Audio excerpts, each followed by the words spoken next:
底下这边有2块它是空缺的，我偶尔会涂一涂。Andy is 22 years old, works as a personal trainer in Shanghai, and is transgender. Once a month or so, he gets a delivery from Thailand, and it brings a risk. 国内就是这个渠道很隐蔽。These are male hormone drugs which do not have approval in China.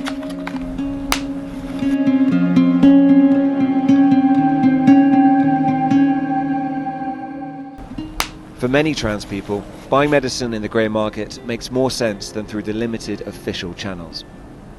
Buying drugs unofficially can be dangerous, with unscrupulous dealers shipping animal hormones. 还有一种就是健身类的睾酮，但是你不确定那种到底是真药假药，但是很多也是兄弟去买那种来打，因为他觉得可能我只要买得到就可以了。但是我不这么认为，我怕死。Trans people administering their own medication have experienced kidney problems and even paralysis as a result. They take those risks because, in China, they exist in the margins. Being transgender is officially classed as a mental illness here. 会让你去开这个异性癖的证明，然后证明异性癖他还是觉得你有病吧。这涉及到不光是一个医院的问题吧，这是一个涉及到社会关注度的问题，就是我们这个群体它是非常隐秘的，没有人能看得见，然后政府就不会去关心到这个。There are three important bits of context to all of this, and the first is the government side, the laws and the regulations. In 2017, China passed a law saying that if you have gender-affirming surgery, you can change your identity on national documents, identity cards, things like that, which is important for many trans people. But it doesn't make it easy. First, you have to get that diagnosis of being transgender, which is still officially a mental illness. That diagnosis itself takes a year, and before that point, you have to have lived 5 years in your gender. Then you still need to get your parents' consent. Whether you're 18 years old, whether you're 50 years old, you still need to get your parents to sign off on that. So all of that makes it really difficult to enter the system. On the other hand, that doesn't stop some people from going through that official process. In Beijing, Mr. C is going through the official channels. 主要是为了找医生开处方。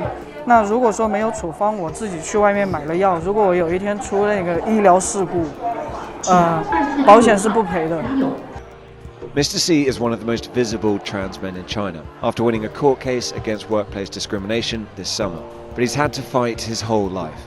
所以其实从小我也有遭受到校园霸凌，然后同学们也经常被同学打，从楼上推下来之类的。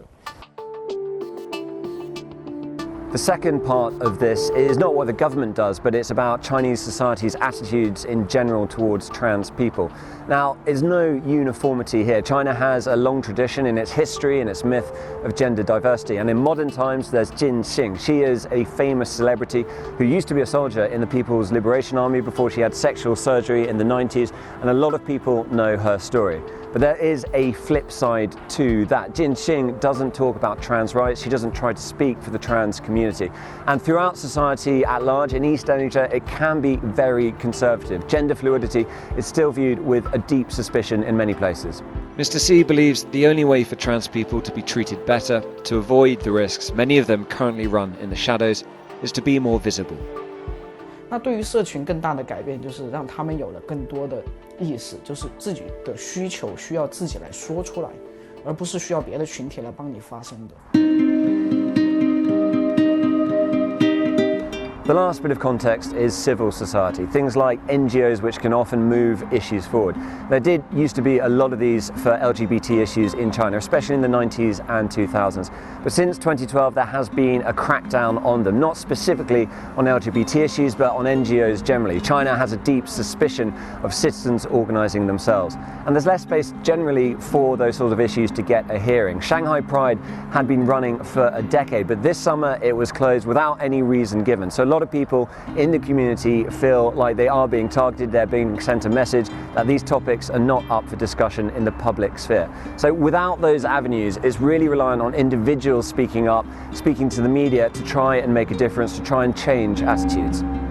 Andy too wants his existence and his community to be better seen.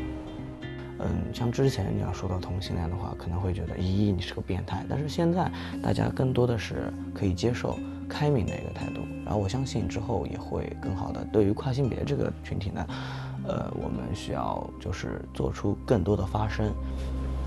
For now, that future is something to look to, not to live.